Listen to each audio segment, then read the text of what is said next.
السلام عليكم ورحمة الله وبركاته. أهلا بكم. مباراة ريال مدريد واربي ليبزيج في إياب دور الستة عشر من منافسات دوري أبطال أوروبا. سوف نتعرف على موعد وتوقيت المباراة والقنوات الناقلة وتشكيل الفريق، ولكن قبل البداية لا تنسى الصلاة على سيدنا محمد صلى الله عليه وسلم، وعمل إعجاب للفيديو واشتراك في القناة ليصلكم كل ما هو جديد.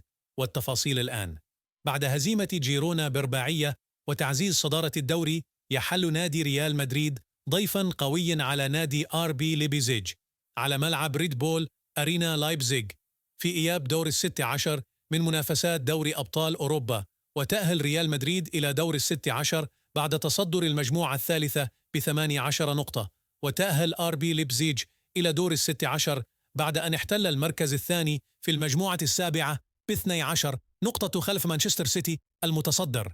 وتذاع المباراة على قناة بي إن سبورت الناقل الحصري للبطولة.